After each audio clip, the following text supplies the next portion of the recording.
നമ്മുടെയൊക്കെ ഏറ്റവും വലിയ ആഗ്രഹമാണല്ലോ സ്വന്തമായൊരു വീട്. ആ വീട്ടിൽ ഒരു ദിവസം സമാധാനത്തോടെ കിടന്നുറങ്ങുക എന്നത് നമ്മുടെയൊക്കെ ഒരു സാധാരണക്കാരായ മനുഷ്യൻ്റെ ജീവിതത്തിലെ ഏറ്റവും വലിയ സ്വപ്നങ്ങളിലൊന്നാണ്.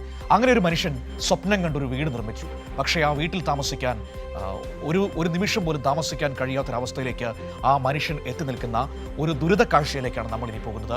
കാസർഗോഡേക്ക് ഏറെക്കാലത്തെ സ്വപ്നത്തിനൊടുവിൽ നിർമ്മിച്ച വീട്ടിൽ താമസിക്കാൻ കഴിയാതെ ബുദ്ധിമുട്ടിലായിരിക്കുകയാണ് കാസർഗോഡ് കുറ്റിക്കോൽ ഒറ്റമാവുംകാലിലെ സദനും കുടുംബവും. ഗൃഹപ്രവേശനത്തിന് മുന്നോടിയായി അവസാനവട്ട നിർമ്മാണ ജോലികൾ പൂർത്തിയാക്കുമ്പോഴാണ് വീടിനടിയിൽ വലിയ ഗർത്തവും നീർച്ചാലും കണ്ടെത്തിയത്. ലക്ഷങ്ങൾ ചെലവഴിച്ച് നിർമ്മിച്ച വീട് ഉപേക്ഷിക്കേണ്ടി വരുമോ എന്ന ആശങ്കയിലാണ് ആ കുടുംബം ഇപ്പോൾ. വർഷങ്ങളായി ജോലി ചെയ്തുണ്ടാക്കിയ പണം കൊണ്ടാണ് കാസർഗോഡ് കുറ്റിക്കോൽ ഒറ്റമാവുങ്ങലിലെ സദൻ ഒരു വീട് പണിതത്. പക്ഷേ ഇപ്പോൾ വീട്ടിൽ താമസിക്കാൻ കഴിയാത്ത സാഹചര്യമാണ്.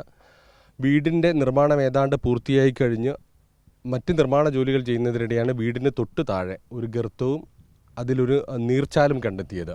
ഇപ്പോൾ വലിയ ആശങ്കയിലാണ്. ഈ വീടിൻ്റെ മറ്റ് നിർമ്മാണങ്ങൾ പൂർത്തിയാക്കി താമസിക്കാൻ കഴിയാത്തൊരു സാഹചര്യമാണ്. എപ്പോഴാണിത് കണ്ടെത്തിയത്? വീട്ടിൻ്റെ പുറകിൽ ബാത്റൂമിന് പിന്നെ സെപ്റ്റിക് ടാങ്കിന് വേണ്ടിയിട്ട് ഒരു കുഴി കുത്തിയാണ്. അപ്പോൾ ഒരു 2 മീറ്റർ കുഴിച്ചാകുമ്പോഴത്തേനും ഇത് ഇടിഞ്ഞ് താഴോട്ട് വീണു. അപ്പോൾ JCBയിൽ പണിയെടുത്തുകൊണ്ട് നിൽക്കുമ്പോൾ JCB ഡ്രൈവർ പറഞ്ഞ് ഇങ്ങനെ കുഴിയായിട്ടുണ്ട്. ഞങ്ങൾ പോയിട്ട് നോക്കുമ്പോൾ ഇതൊരു 2 ആൾ പൊക്കത്തിൽ താഴെ ഇടിഞ്ഞ് വീണിട്ടുണ്ട്. അപ്പോൾ അതിലൂടെ ചെറിയ രീതിയിൽ വെള്ളം ഒഴുകുന്നുണ്ടായിരുന്നു. അപ്പോൾ മഴ കുറവായിരുന്നു, വെള്ളം ഒഴുകുന്നുണ്ടായിന്. അപ്പോൾ അന്നേരം കുട്ടികളെല്ലാം കളിക്കുന്നതുകൊണ്ട് ഇതിനെ മണ്ണിട്ട് മൂടി.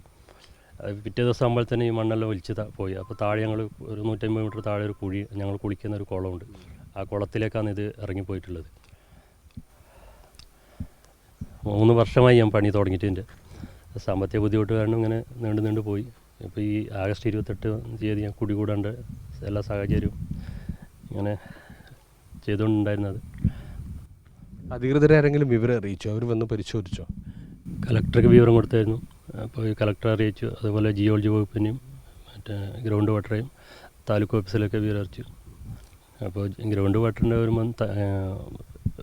ജിയോളജിയും അവരും ജിയോളജി അവർ വന്നു കഴിഞ്ഞിട്ട് സോയിൽ ഡിപ്പാർട്ട്മെൻറ്റിന് കഴിഞ്ഞു അവരും കൂടെ വന്ന് പരിശോധിച്ചതിന് ശേഷം എന്താ വേണ്ട വെച്ചാൽ ഇത് ചെയ്യാമെന്ന് പറഞ്ഞിട്ടുള്ളത്. ഏകദേശം എത്ര മീറ്റർ ആഴത്തിലാണ് അത്? കല്ല് രൂപത്തിലാണോ അല്ല മണ്ണാണോ? അതിൻ്റെ അടിയിൽ പിന്നെ കല്ല് തന്നെ, എന്നാലും ഉറപ്പില്ലാത്ത കല്ലാണ്. ഇപ്പോൾ നമ്മളത് കണ്ടതിന് ശേഷം ആദ്യം നമ്മൾ ഇറങ്ങി നോക്കുമ്പോൾ ബാക്ക് സൈഡിലെല്ലാം കുറച്ചായിട്ട് ഇങ്ങനെ ഇടിഞ്ഞ് വീണിട്ടുണ്ടായിരുന്നു. ഇപ്പോൾ കൂടുതലായിട്ട് ഇടിഞ്ഞ് വീണിട്ടുണ്ട്.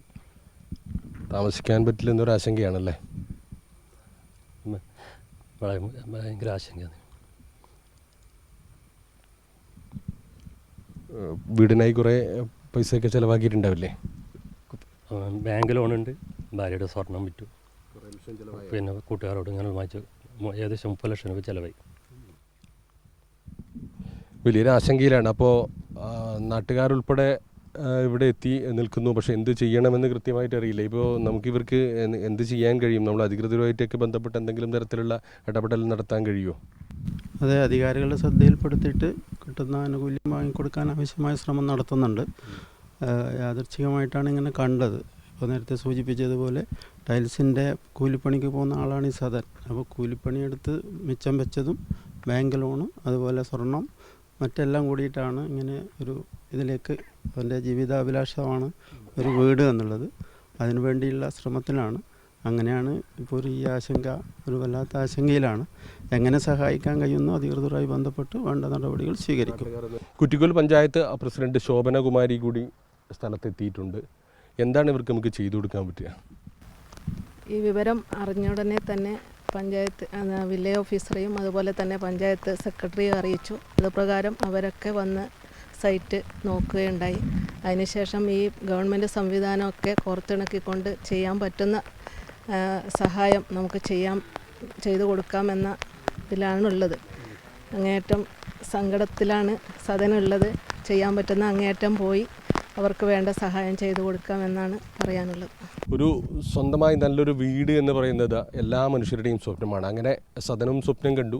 വർഷങ്ങളോളം ടൈൽസ് ജോലി ഉൾപ്പെടെ ചെയ്തുകൊണ്ടാണ് 30 ലക്ഷം രൂപ ചെലവഴിച്ച് ഈ വീട് നിർമ്മിച്ചത്. പക്ഷേ വീട് നിർമ്മിച്ച് ഗൃഹപ്രവേശത്തിനടക്കം തീയതി കണക്കാക്കി അവസാനവട്ട നിർമ്മാണ പ്രവർത്തനങ്ങൾ നടത്തുമ്പോഴാണ് വീടിൻ്റെ തൊട്ട് താഴെ ഒരു ഗർത്തവും ഒരു നീർച്ചാലും കണ്ടെത്തിയത്. സ്വാഭാവികമായും ആർക്കുമുണ്ടാകുന്ന ആശങ്ക വീട്ടിൽ താമസിക്കാൻ ഇനി കഴിയുമോ എന്നുൾപ്പെടെയുള്ള ആശങ്കയിലാണ് കുടുംബം. അധികൃതർ പ്രാഥമിക പരിശോധന നടത്തി തിരിച്ചു പോയിരിക്കുകയാണ്. ഇനി എന്ത് ചെയ്യാൻ കഴിയുമെന്ന കാര്യത്തിൽ നിലവിൽ ഒരു വ്യക്തതയില്ല. ക്യാമറാമാൻ ഷൈജു പിലാത്രയോടൊപ്പം സിജു കണ്ണൻ.